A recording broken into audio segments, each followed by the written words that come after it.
Sige, 7:00 na po. Magandang gabi sa lahat. Before anything else, can I ask Miss Dot Velardo to open us in prayer? Okay, let's entrust to the Lord our learning for tonight. Let's pray. Lord God, we continue to recognize your goodness sa aming mga buhay. Patuloy po kami nagpapasalamat for your provision, for your presence, for your peace, and for your work in and through us. As we continue to learn from Precious and with one another, we just pray, Lord, that you will bless our time tonight and that your presence will be manifested in our discussions and our conversations. We entrust to you this event. We entrust to you si Precious and the rest of us who will be attending this webinar. Thank you, Lord, in Jesus' name. Amen. Amen. So, good evening, everyone. Thank you all for coming, for spending your night with us. So, this is the second part of Evolving Philanthropy, di ba? Ang title ang haba ng mga titles natin. Precious, ang title nito is Evolving Landscape, Enduring Impact, Challenges, and Opportunity in Sustainable Fundraising. Kulang yata yung sa poster natin. Sustainable Fundraising. Yan. Sabi ko nga, this is second part, no? Sino bang naka-attend ng mga first part? Nung first part, can you type 1 kung naka-attend kayo ng first part? Walang naka-attend. Asan na ba yung chat ko? Pakita yung chat. Yan, sa mga hindi naka-attend, so Ma'am Tina naka-attend. Sa mga hindi po naka-attend, you can watch our recording sa YouTube, Zoe? YouTube ng Christian Stewardship Association. So, tingnan nyo lang sa YouTube yung Christian Stewardship Association. Nandun po yung aning mga free webinars. Naka-post po doon. Okay, so sino naman po dito ang excited? Can you type 2 sa mga excited dito?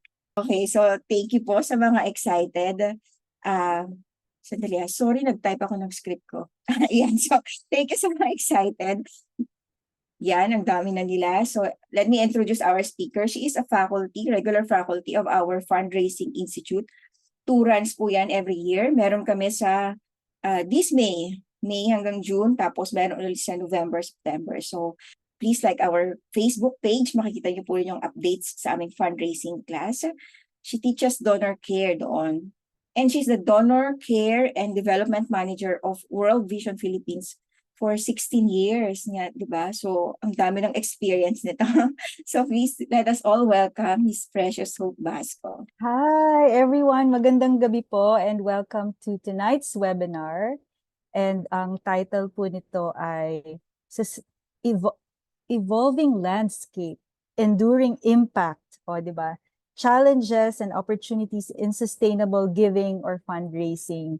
So, just to tell you a little bit of my experience. Yung 16 years, hindi naman po yun buo as a manager, but in the first few years, I used to be part of that team pa din, the donor care team, and we are in charge of sustaining yung relationship with our sponsors, the child sponsors and donors ng World Vision.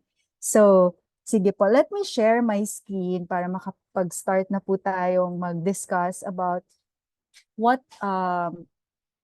this is all about. Nagdaan po tayo sa pandemic, nagdaan tayo sa mahihirap na panahon. I say mahirap kasi it's the first time na-experience natin ito, and hindi ko inakala na in my lifetime I will be experiencing something like this. So sa Evolving Landscape or Fundraising Reimagined, nung last 2 weeks ago, we have talked about yung ano ba yung sitwasyon natin pre-pandemic, ano yung sitwasyon natin during and post-pandemic. Ngayon, medyo post-pandemic na tayo, hindi na natin masyadong naririnig yung statistika ng mga COVID patients, ganun. May mga bago na tayong naririnig ngayon like pertussis, ano pa ba yung mga measles, yun iba na yung panahon ngayon. But well, meron pa rin COVID, but we have risen up to that, or we have overcome yung stage na yun ng mga buhay natin with the grace of the Lord. And so just like that, fundraising is also ganun din. I have the same experience of how the Lord has brought us up from where kami nagkaroon ng paghihirap or challenges, sitwasyon na hindi inaasahan, but the Lord has brought us through, and through it all, di ba nga sabi sa song, sa lahat ng seasons, nandyan siya. And aside from that, hindi lang, I'm sure hindi lang World Vision yung nagdaan sa ganon.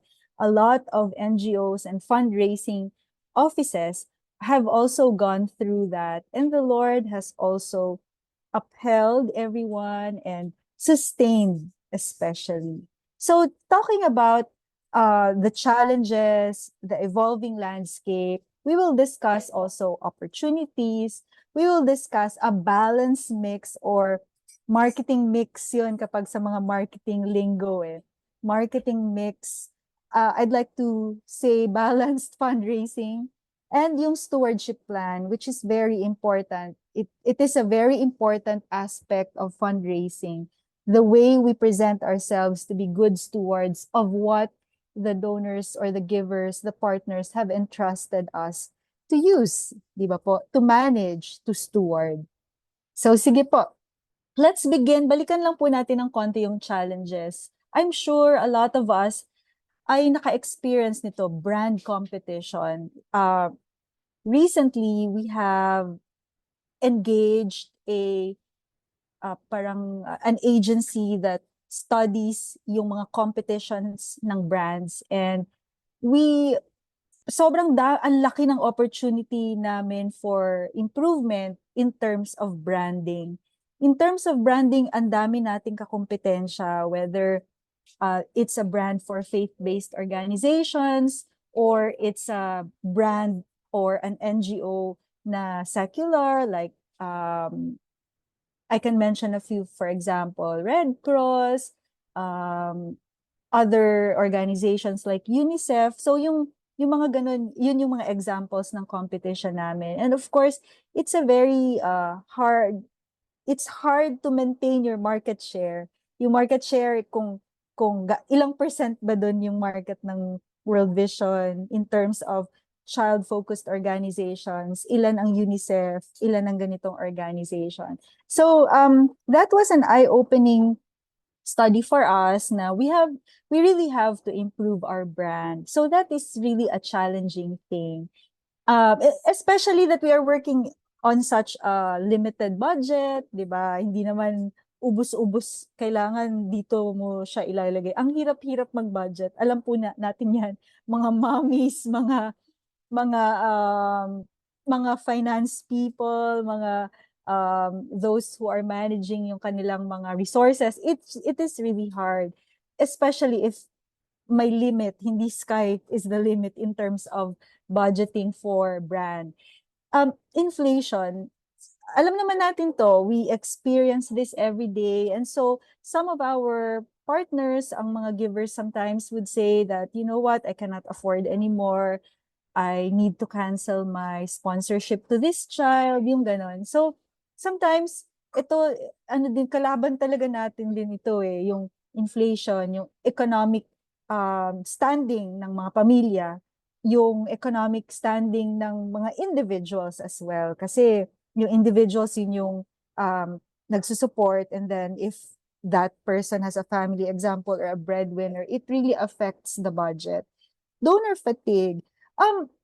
Well, may mga mix of theories in terms of donor fatigue. May mga nagsasabi na, you know what, hindi naman yan totoo. You know what, ano lang yan, myth lang yan. May nagsasabi naman, totoo yan, na sometimes your sponsors, your donors can get tired of you if you are being so makulit, or kung na maybe callous na sila, jaded na kaya sila, yung ganon. So that can also be a challenge.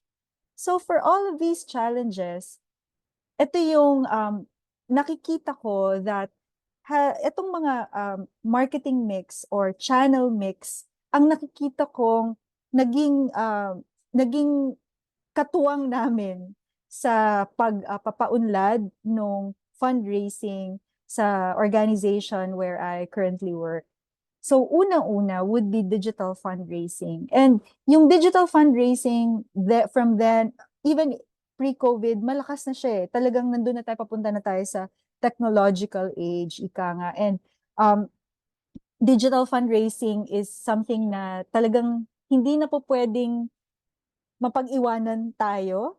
Yon. So, ano po ba yung mga examples nito? It can be yung mga online ads, like mga maybe Google ads man to, social media ads man yan, search engine optimization, yung ganon. We will check this out in a bit. Face-to-face fundraising, ito yung mga booths, ito yung mga events. Telemarketing, ito yung telephone marketing. So sa digital fundraising, ayun na nga po, yung mga social media ads. If you can see sa Facebook, may mga ads tayong nakikita. That's one example of social media ads. May mga makikita din tayong ads sa mga other social media platforms like YouTube, ganon. Those are social media ads, and most of them are paid ads. Kaya expensive siya, but yun nga, they can be worth to think about na baka kailangan ko na ito, baka kailangan na ng social media ads kung growing na ang iyong market or target market. Email marketing, this is less expensive. So email marketing, typically we would have a donor journey for emails. Typically we would send out, so example, may isa kaming marketing email, like presenting the emotional story or the appeal for this particular cause. So let's say we're featuring a child who needs to be sponsored or who needs education, ganon. So may mga series of emails na isusunod tayo or isusunod sa email marketing. So may email number 2. Ano yung susunod sa email number 2? Kapag kunwari, may mga behavior that we want them to, pag nagsabi siya na yes, I will support, ano yung susunod niyang matatanggap, may thank you ba siya na email na matatanggap. So this is part of email marketing. Google display ads, sometimes pag nag-search ka sa Google, makikita mo yung mga display ads doon. You can also use that. SEM or search engine optimization. So for example, yung sponsor or yung giver natin ay naghahanap ng, or maybe your prospective giver, maghahanap siya ng something to support, like children's causes, ganon. So, ano yung lilitaw doon when you search for it? Yung mga keywords na ilalagay mo, you also pay for that.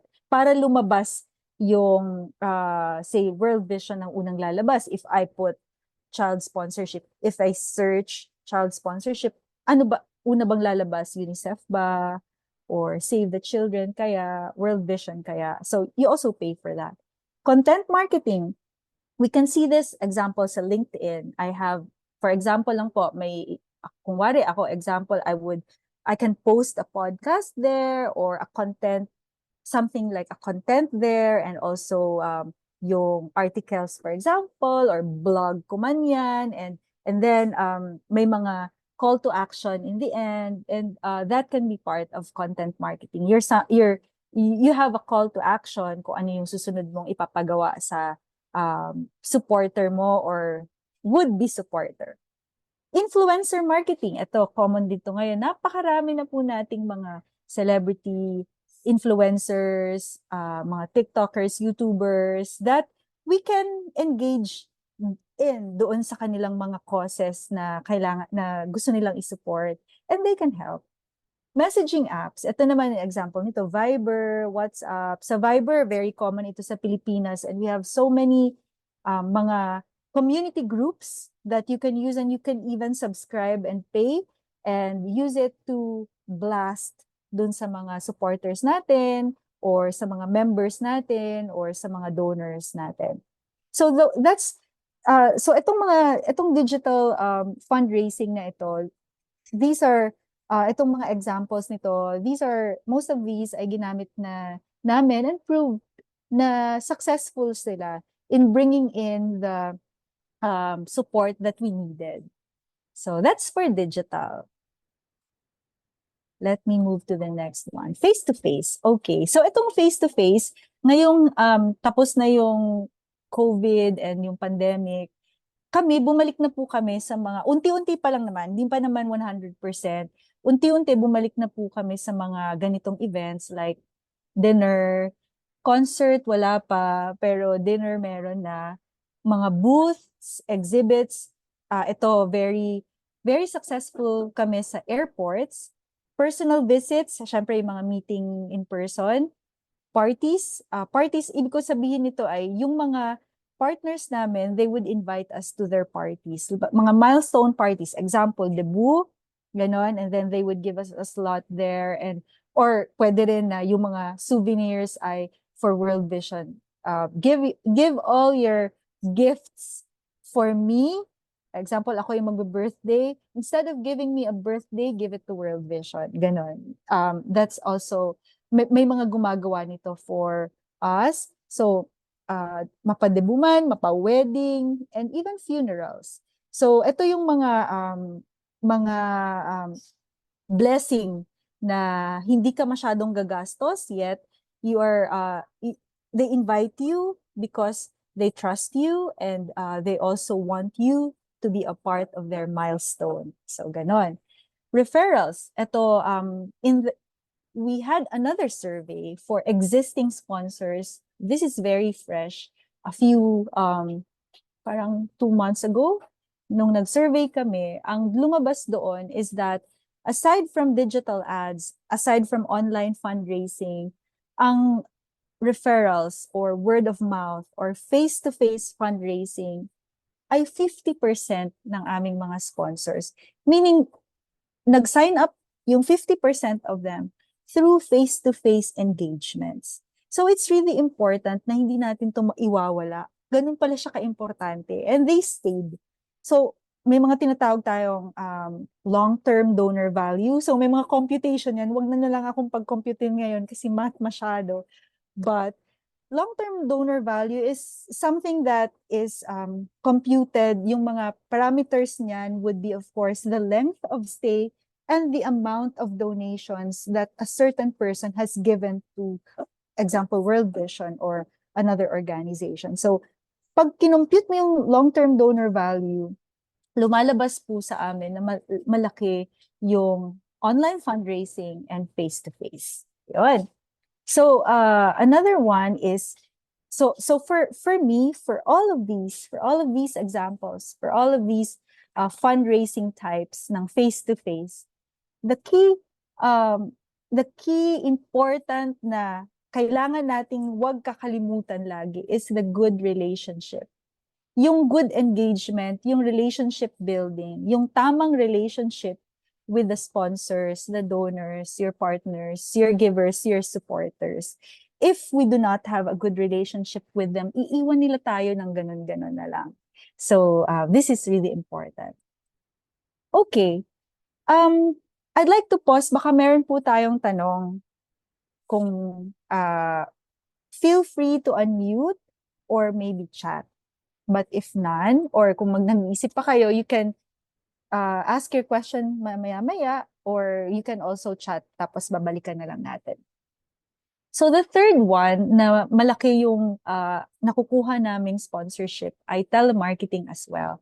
Sa telemarketing, ito yung mga tinatawagan namin na example ay yung mga dating nagbigay tapos nag-stop lang, for example, kasi nawalan sila ng work.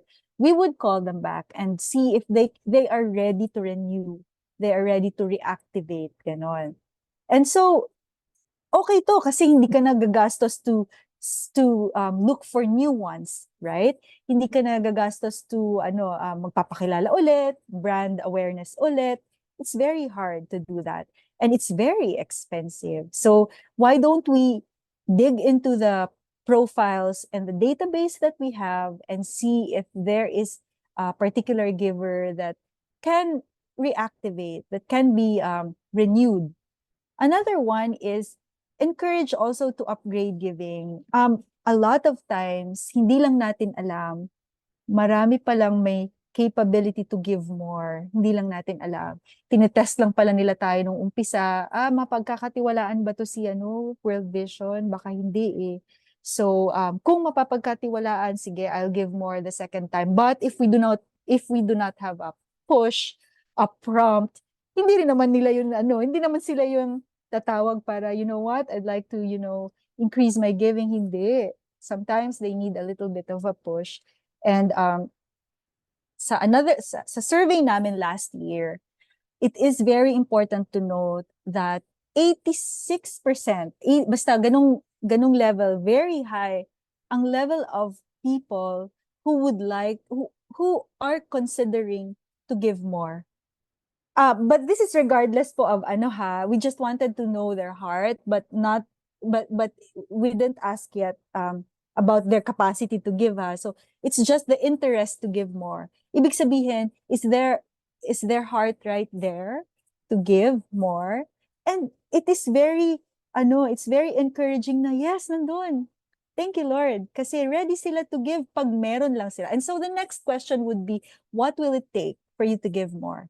So that's the next question of the survey. And the options there would be if I get promoted ba, if I have additional money, yung ganon. So hindi na ako magdudwell into those details, but what I'm saying is we can encourage them to upgrade their giving kasi hindi natin alam that there is a lot of capacity, ability to give more. Next is, we can also call yung mga palaging nagbibigay, tapos na-cut lang siguro yung credit card, or so parang din siyang past giver, pero this time it's recurring, pero paano ba? Yung kanyang giving ay monthly, example, tapos na stop lang ng 1 month, we can always call them to also renew or reactivate. So ganon. And also, I didn't put it here anymore, but we can have a lead generation, yung mga initiatives for us to get more memberships and more leads to be called upon. So, example, lead generation activity na nag-ask tayo, nag-email tayo sa mga anyone, or sa Facebook man or sa social media, to we're giving out a free ganito, and then please register, or I have a newsletter, please register. That can be the lead that we can have para masendan po natin sila ng appeal the next time. So yun, or subscribe to my newsletter, that's lead generation, and then we can call them up after. So those are some of the ideas that we have for telemarketing. All right, so it's important, sige po, I'll pause for, okay.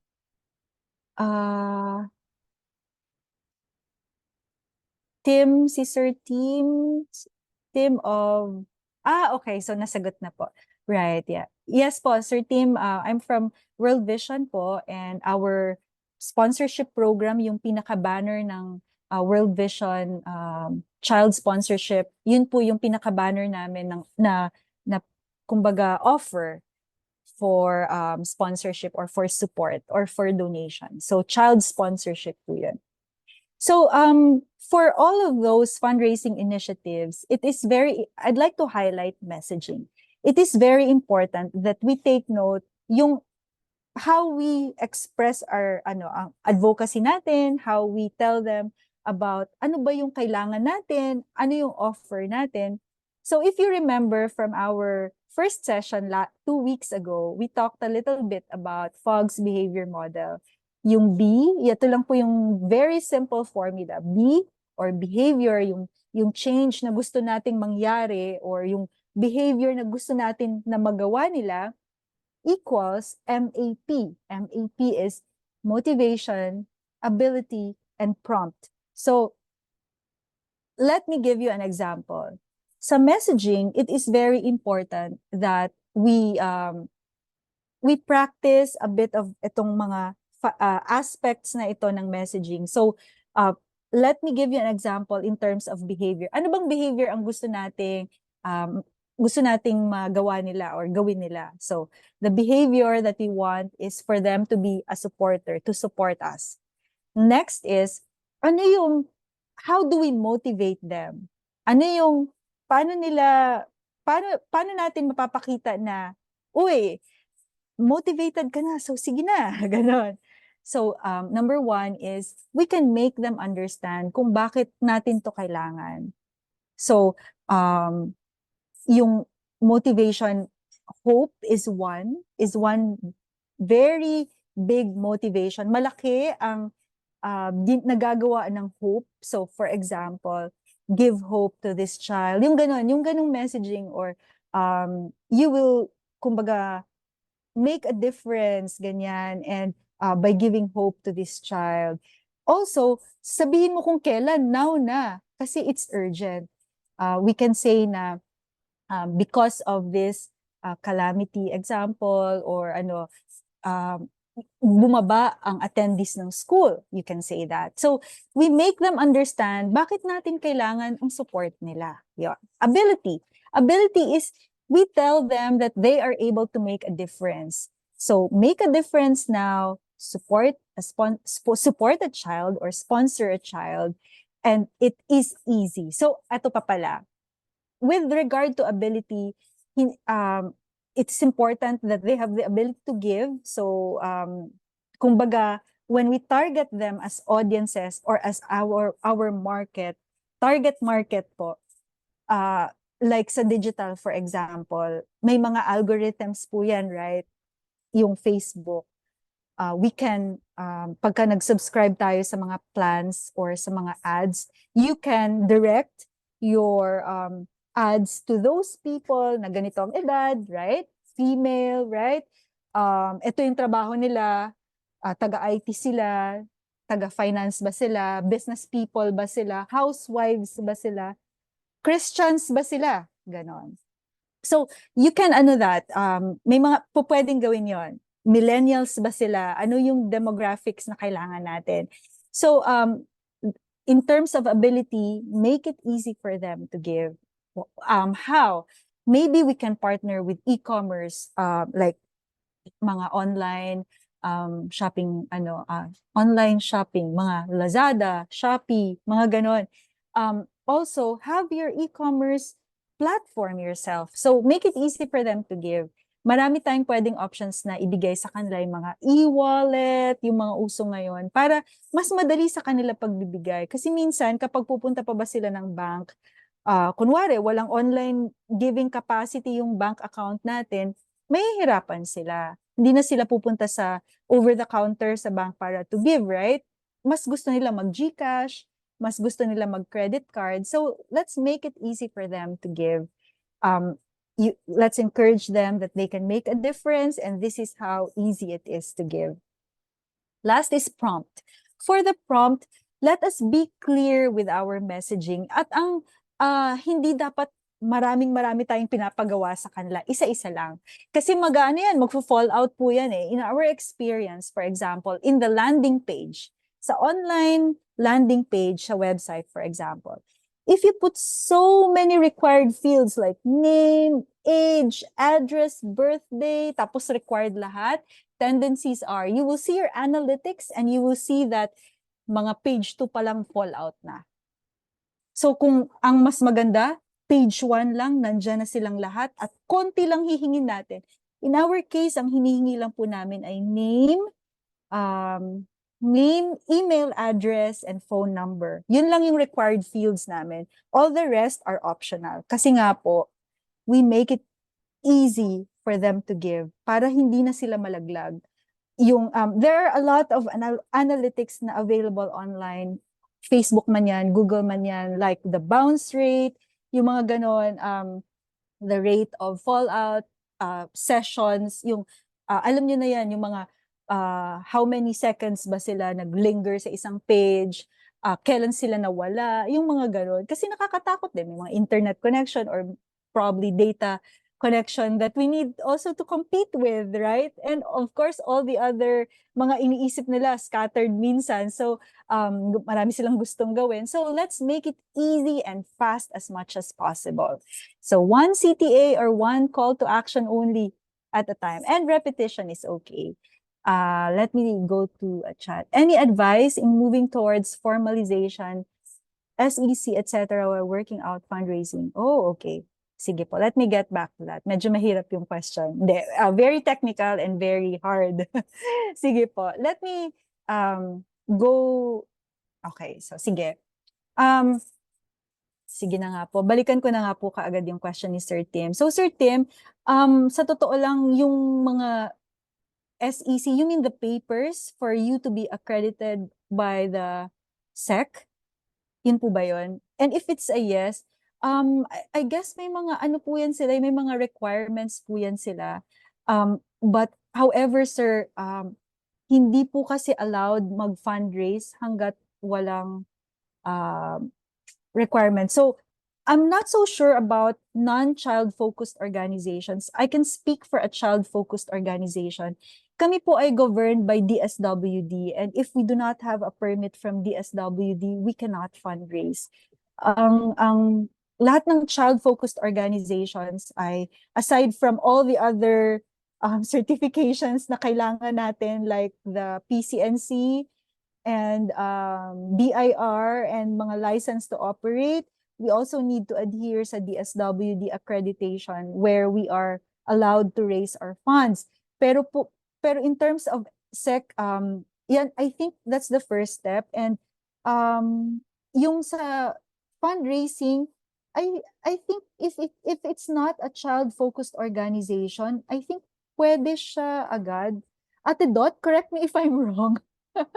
I'm not so sure if it's not child-focused po eh. Actually, pwede siya Yeah, I for think non-child kasi basically iba ang protection ng sa children. opo. Yeah, So, pwede po ate, no? kung church o NGO, I think pwede pagsabayin, kaya lang mas maganda pa rin kung legit. No? Yes, Member agree. SEC, BIR, Opo. LGU, barangay clearance, Opo. anything na kailangan ng document para masabi nyo na you're a legitimized na organization or Yeah. church. Para kasi pag may nag-donate, kailangan nyo ng OR. So any donation received, hindi siya pwedeng acknowledgement receipt lang eh. Kailangan Hindi. siya ng official receipt. So yun ay manggagaling sa BIR na bago ka magkaroon nun, eh meron kang SEC. So Yun. yun yung ripple effect ng mga yun. And it also talks about, thank you Ate Dot for helping me. It also talks about accountability din po eh. If meron tayong official receipt, talagang it will make us really legit. Kasi stewardship po yan talaga. Si Sir Conrado, you're raising your hand. Thank you, Sir Tim. Yeah, I just heard Hi, sir. about the requirement. You Opo. cannot basically even pag nag-caroling, which is solicitation of money, kailangan mo rin ng sa LGU or sa DSWD. In other words, basta humingi ka ng pera sa public, you have to be a legitimate na entity. So number one mo is really sa munisipyo dapat recognize ka as such. May classification naman dapat kung ano yun. And then you will have to fall either kung organization ka, kahit na simbahan, dapat naka-register yan sa SEC. You have different choices. May one-man corporation, meron naman regular corporation, and so on and so forth. So mahirap yung magpalimos o some people call it palimos o kaya hingi ng suporta as a regular activity nyo. Kailan maging legitimate muna kayo. May board of trustee, and so on and so forth. Kasi otherwise, bawal yung mag-solicit sa public. Diba? Siguro, kamag-anak mo mag-solicit, walang problema, private transaction. But the moment you go out of the public, you have to be legitimate as far as LGU is concerned, and then the appropriate government agency covering your operation. Thank you. Right.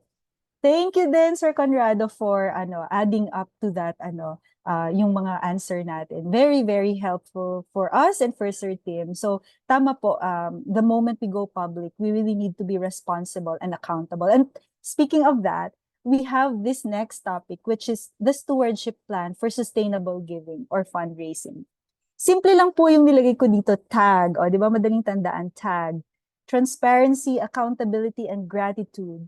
So sa transparency po, how do we show our givers that we are transparent? By sending them letters, by sending them reports, by sending them impact stories. Letters, it can be in a form of a newsletter or an official letter. Pwede rin po. Also, I forgot to put here annual report. You can also put that there, or you can also have an annual report sent out to all those partners and givers na nagbigay sa atin for the past year. That's for transparency. Meron kaming mga sponsors na although bihira siya, but meron, grabe sila, they would really ask for your audited FS. May ganon. So siguro in the many thousands, may isa dyan hihingi talaga sa'yo. And it's okay. Give it, di ba? Kasi kung wala naman po tayong tinatago, why not, di ba po? So let's be ready for that. So po pwedeng meron tayong annual report that we would usually give, and usually the annual report would contain yung more generic, so like in the millions example. But if there is someone who would ask for your AFS, why not? Let's give it out. Okay lang po yun. Accountability. Ito, reports, the same din pala. Impact stories and feedback. Ayun. So, nadagdag ko dito yung feedback. What do I say about feedback?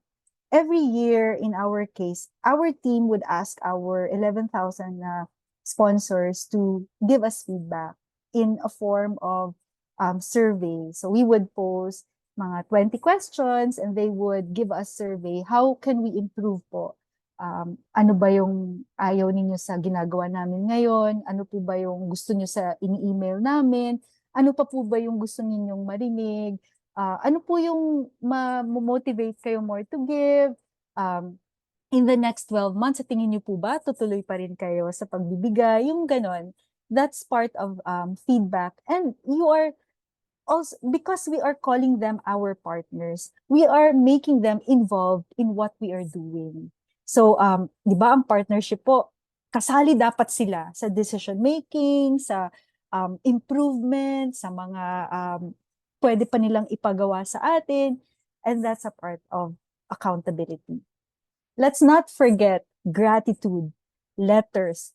What I'm saying here are thank you letters. Pwede tayo magpasulat ng thank you sa executive director natin, sa partnership manager natin, pwede tayong magpasulat sa resource development director natin ng mga cards or magpa-video greet sa kanila ng pasasalamat. Impact stories, pasalamat from the children.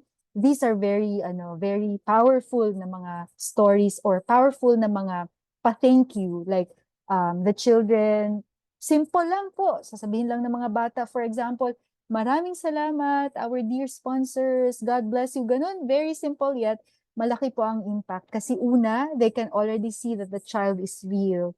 Pangalawa, they can see that they're making a difference by just seeing lang itong mga videos na ito and itong how real the child is. That's already something very powerful.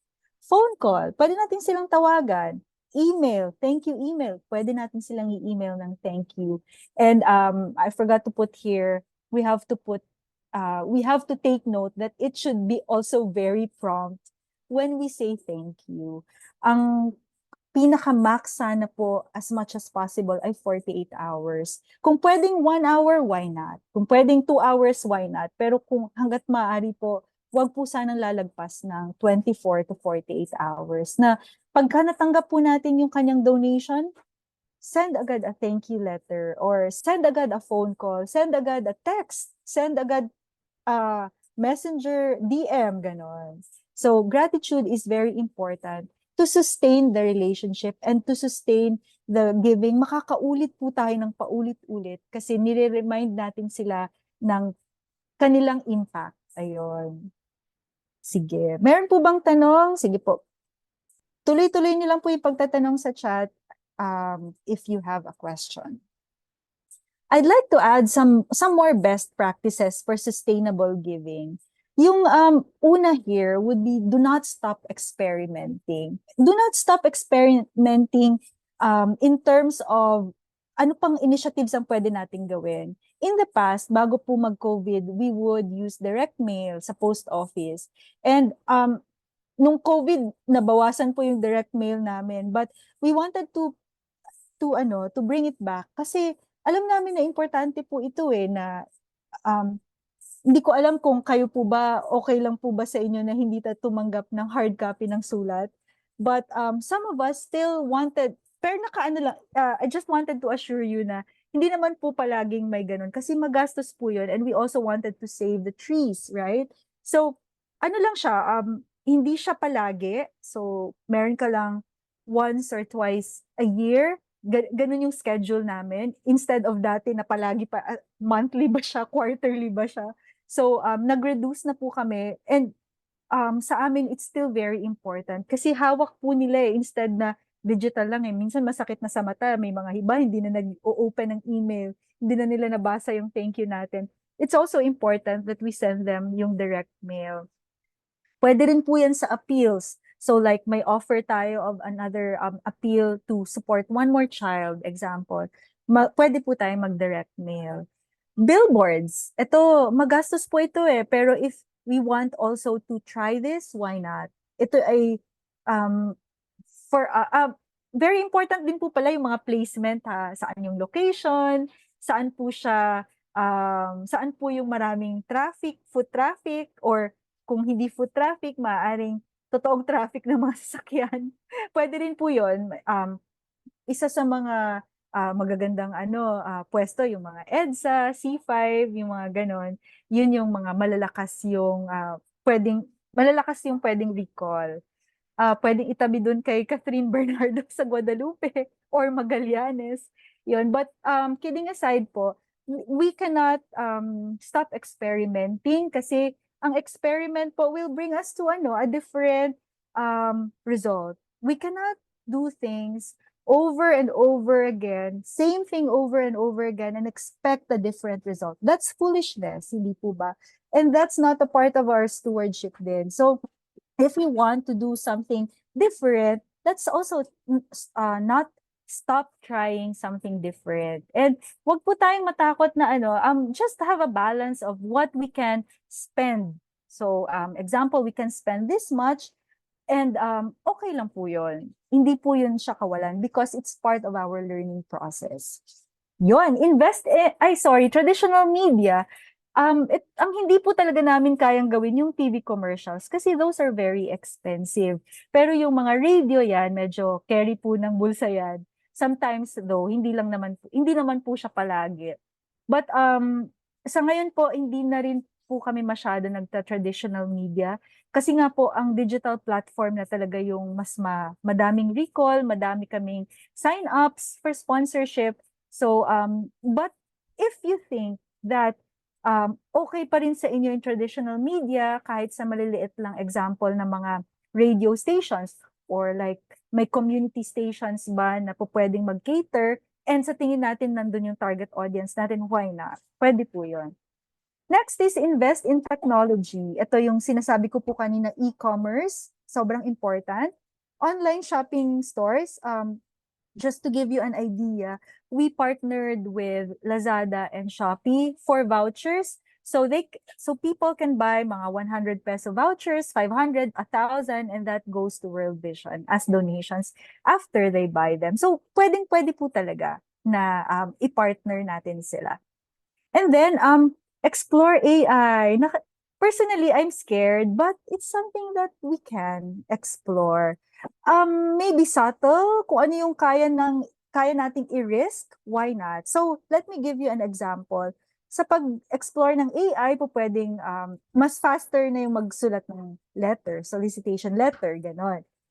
Also, yung mga materials, content marketing, pwede rin po. Or copies, o mga parang mga posts sa social media ads. Some of our yung team na nag-handle nun sa amin, sometimes they also use AI for that. So yun, just a proper balance of everything. Wag natin naman iasa lahat sa kanya, sa AI kasi hindi rin siya, I don't think yung very accurate pa siya kasi kailangan pa rin natin siyang i-check, i-edit, gano'n. So be careful lang po. But if you want to explore, don't stop yourselves from exploring it. Monitor results. social media engagement man yan, response rate man yan, ilan ang likes, ilan ang comments, ilan ang conversations, ilan ang engagements, ilan ang shares, ilan ang na-reach, ilan nung binoost natin yung post natin, ilan ang narating niya. Yung mga ganon. Those are analytics that are very important. So we can pivot, we can tweak, we can change course if needed. Ganon. Response rate yon. Kung ilan po yung out of the email that we have sent out, ilan po yung nag-reply na, oh sige, I will donate so-and-so tomorrow or next month. Ganon. How many percent po yun? And if you would ask me ang response rate na mataas noong mga unang panahon, ang alam ko yung if you are sending it out to the first timers, yung hindi pa talaga nakakakilala about us, mga I think 1% or 1.5%. That low, but it contributes to your awareness, yung mga direct mail natin. Magastos siya, yes, but it will contribute a lot to brand awareness. Ayun. So, meron po ba tayong tanong? Precious, have a- if I may. Hi, if I may. sir. Yes Yeah. po. Actually, I was expecting that, example mo, basically, yun yung mga ginagamit ng World Vision. Yes po. Correct. Okay. Now, maybe we should ask the basic question like, fundraising for what? So, I think, pwedeng halungkatin muna yung paano nagsimula si World Vision. Kasi for what it is now, employing this electronic and is just the output ng original.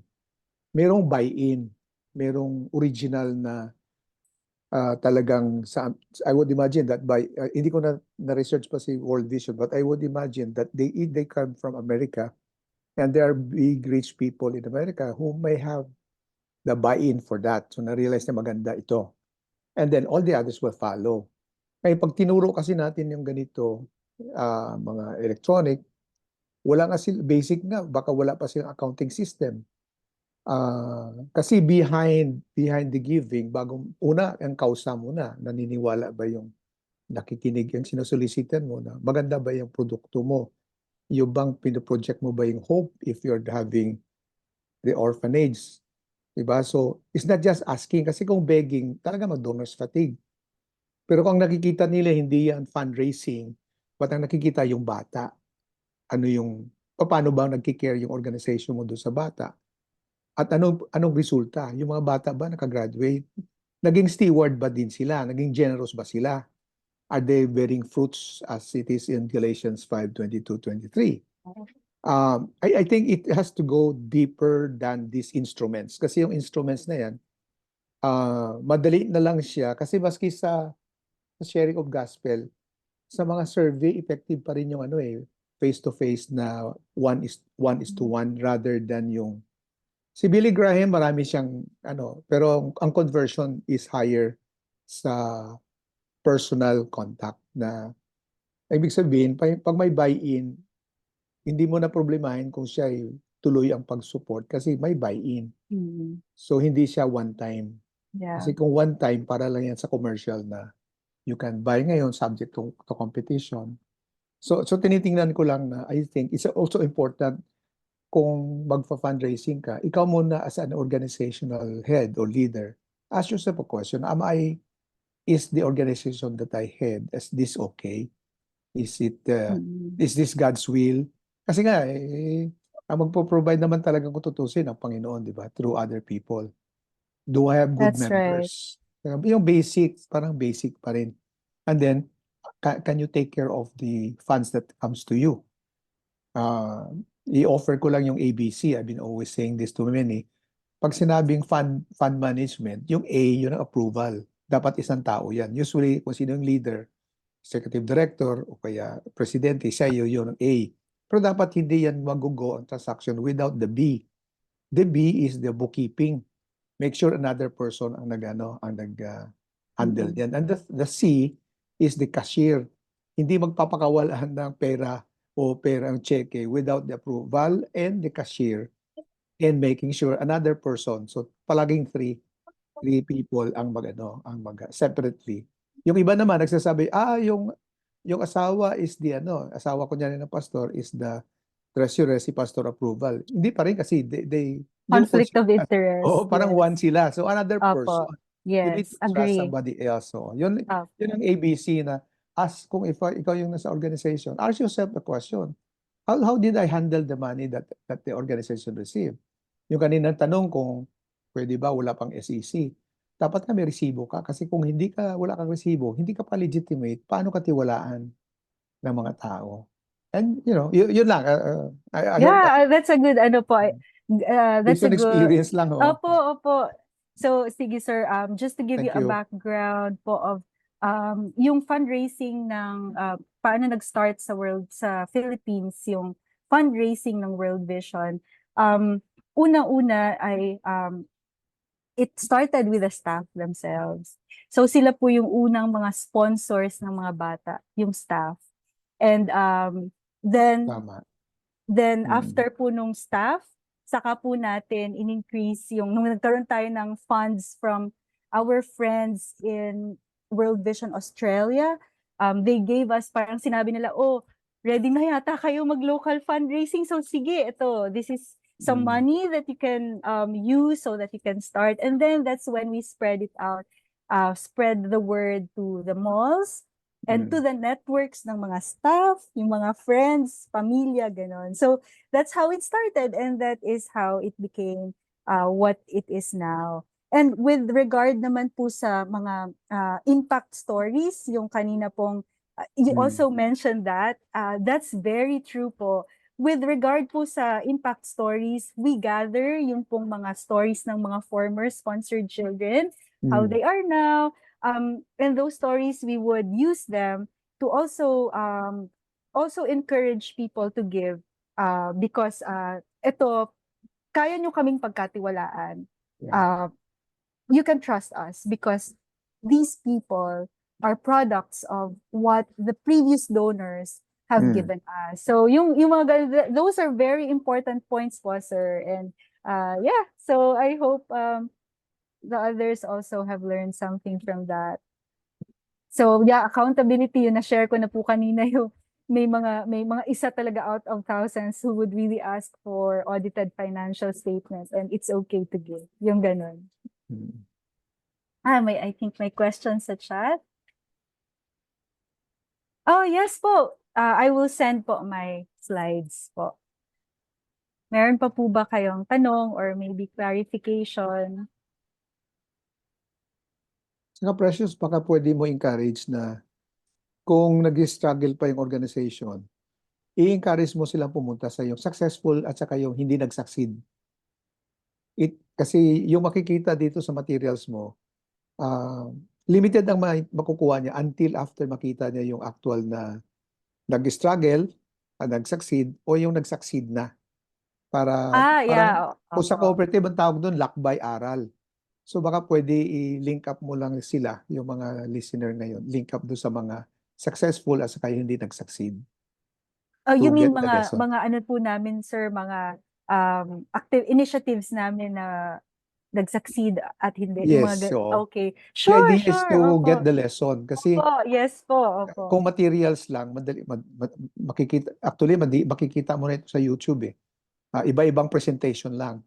Opo, Pero yes. importante pa rin ma-interview nila yung executive director, yung involved mismo sa organization. Ano yung mga struggle nila? Kasi yun din ang dadaanan ng audience Yeah. mo ngayon. For sure, opo. Sure po. Please feel welcome sa kanila to reach out to me if you have questions or you would like more examples.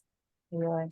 So And maybe, if I may also suggest, baka pwedeng yung CSA, magkaroon kayo ng parang mentoring hotline. So those who are having some problems or some questions, they can go directly to you and consult. Parang yes, magtanong kay Precious. opo. Diba? Actually po, may offers po kami for coaching and mentoring sa CSA. Yes po. Thank you for that, Thank you. sir. Opo. So just to to add to kay Sir Conrado na yung marami din po kaming miss, fails, and successes. So minsan successful yung ganitong initiative etong taon na ito, but the next year hindi na.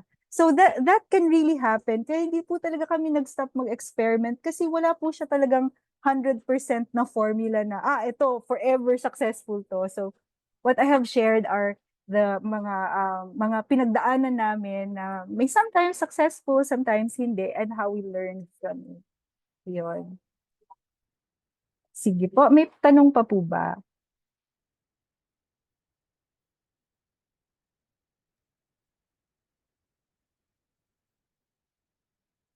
Yan, may tanong pa po ba? Ako may tanong pa, Precious. Ako na lang magtatanong tuloy. Yes! Opo. Ah, ano ba tawag dyan? Ano, may ethical boundaries ba? Or yung pag-use ng AI, ganyan. Pwede ba siyang... Okay. Okay, good question. Actually, sa totoo lang, mahirap talagang sagutin yan. Pero dun sa isa kong class na ako ay estudyante, merong instruction sa amin yung teacher namin na these are the boundaries when you use AI as your source, ganon. So, maybe we can learn from that. Pero yung in terms of ethical fundraising talaga, sa ngayon hindi sa ano namin sa organization, may instructions yung IT sa amin. Meron kaming guidelines on how ano yung boundaries mo sa AI at tinatry naming sundin yon para hindi kami masyadong ano. Pero in terms of yung how it can be operationalized, parang nakakatakot siya. Mahirap siya actually eh. Pero kaya ang ginagawa pa lang namin sa ngayon, we limit ourselves. Personally, I would limit myself to asking AI lang to like maybe help me with a letter, like a solicitation letter. And so dalawa pa lang ang gamit namin ngayon sa AI. Ang isa is yun nga, yung nagge-generate ng content na very generic pa, hindi yung super specific kasi edit mo pa rin naman. So everything you still edit. Ano lang siya, parang guide lang siya talaga na ano. So maybe in the future, pagka bongga na siya talaga na ano na talaga siya, yung perfect na siguro siya, ganun, if there is such a thing, baka yun, makaka-trust na tayo sa kanya. Pero for now, I would say na wag muna natin siyang 100% i-trust. But yes, we can explore kasi talagang papunta na tayo dun eh. Pero be careful and let's also ask the Lord's guidance din. Paano natin siya gagawin? Paano natin, itong part na to, pwede na ba to, ito hindi pa. So let's talk to the experts yon. In our case, yung IT namin. Or if I may, Precious, Opo, let's treat AI just like parang nung panahon na wala pang cellphone, parang ganun lang, it's just a tool. opo, Hindi ibig yes. sabihin yung lumalabas diyan ay paniwalaan mo. Ikaw pa rin ang Yes. magde-decide. In fact, problema ngayon sa education yan kasi pag nag-present ng term paper ang estudyante, Baka edi AI AI gumawa. na yan. So, mahirap yan. Opo. That's why challenge is for the teacher to innovate. Is Yes. that a question of passing the term paper? But really, maybe may interview dapat para masigurado yung bata, ang estudyante, naintindihan niya Siya yung yung, gumawa. kahit na AI man yan, ang nagturo Naintindihan sa niya pa kanya, rin. pero naintindihan niya, na-articulate Opo. niya, ibig sabihin, parang pumunta siya sa efficient na library. Ganun. Okay. Meron na rin Kasi po ang sila, worry ko sir, kung, pang check ng plagiarism eh.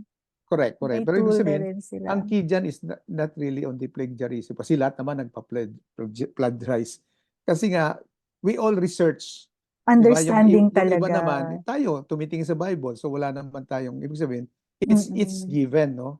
Kaya lang sa mga tao, may authorship. Pero ibig sabihin, kung ganyan ang situation, it's just a question of efficient way of doing things. Ang pwede, so hindi tayo dapat matakot diyan. Ang dapat natin katakutan kung magamit na ni Satan na there will be a Christian's AI and there will be a demonic AI. AI. Sa ngayon, I think, ang na-load pa lang nila dyan ay yung mga common knowledge na nandito sa buong mundo. No? So, Opo. medyo Yes po. neutral pa yan. Pero yung makaisip ng iba na, ay yun ang danger kasi magkakaroon ng good or bad That's AI. true.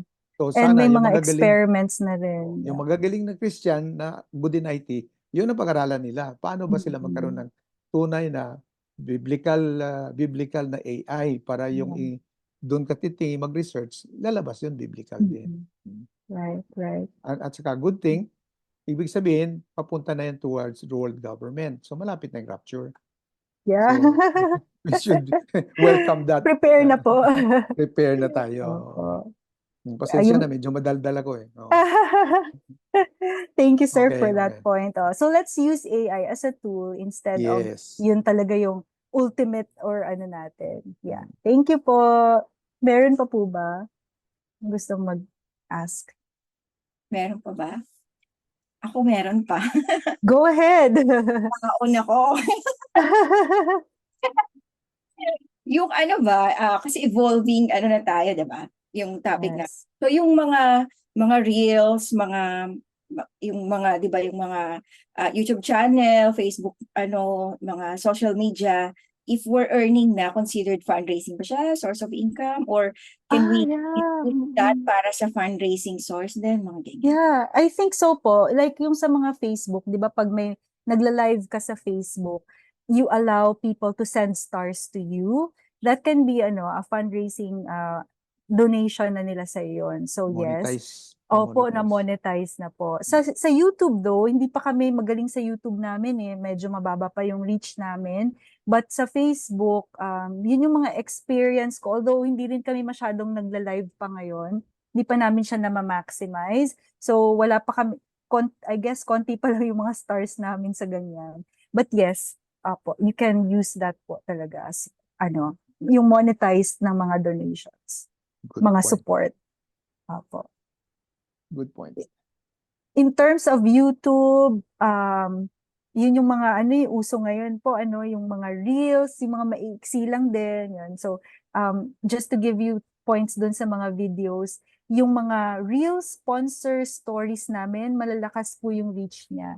Ibig sabihin, those are testimonies of our givers, how sponsorship changed their lives, how supporting children changed their lives, na hindi lang one way ang transformation, but it is nasa Venn diagram siya na two-way siya. Yun yung mga powerful namin na reels. Yun. Galing. Pasok mo sa TikTok. Marami. Nag-start pa lang nga po kami sa TikTok, sir. Hindi pa rin po kami magaling sa TikTok. So far, sa Facebook pa lang kami palagi at Instagram. Pero yeah, TikTok, grabe, marami ding audience dyan yung mga younger generation. So just to give you an experience, yung study pong kinukwento ko kanina about our brand, ang sabi sa amin, you know what, you have to reach out to the younger generation already as early as now, because in 1 decade, these are your future givers. So you have to, already, connect to the youth now, as early as now. So yun. That's another thing that we have to think about po. How to strategize. Yun, sino pa pong may tanong? Thank you. Meron pa ba? Sino pang may tanong? Sino pang hindi makakatulog dito? Okay, with that, we'd like to thank you, Precious, for your time. Thank you for giving us your experience, sharing with us your experiences, no? Salamat. Marami po akong natutunan. Sino po maraming natutunan dito? Yan. Bigyan natin ng thumbs up si Precious. Yan. Thank you. Thank you. Thank you po. Okay, sa mga bago po, we are CSA, Christian Stewardship Association. Yung sinasabi ni Sir Conrado kanina, we offer also yung mga coaching sa mga members namin. So be sure to be a member. Zoe will send membership and invites to you. And also meron po kaming upcoming events. Can you show it, Zoe? Meron kaming, yun nga, yung faculty si Precious, yung Fundraising Institute, which will happen on May 4. May 4 hanggang June 8. So, ayan po yung mga topic natin. 6 Saturdays. Umaga lang naman yan, 9 to 11. And we also, ito po ay 8,000. And if you're a member also, meron kang discount. So, 7,000 na lang siya.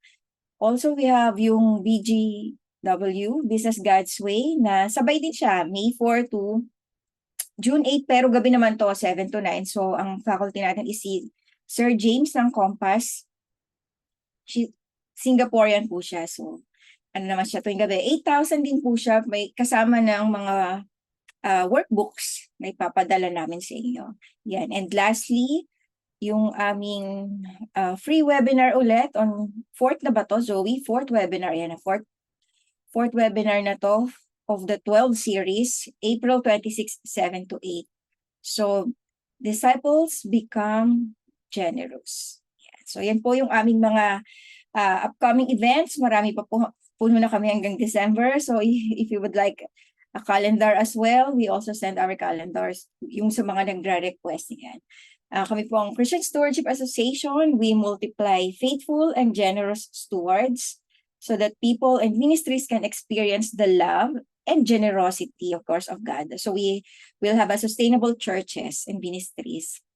So yun nga, how do we do that? We have trainings po. So yan, kung may questions kayo, well, you can find us on Facebook or email us at admin@christianstewards.org. Our website is christianstewards.org. Ayan. Maraming salamat.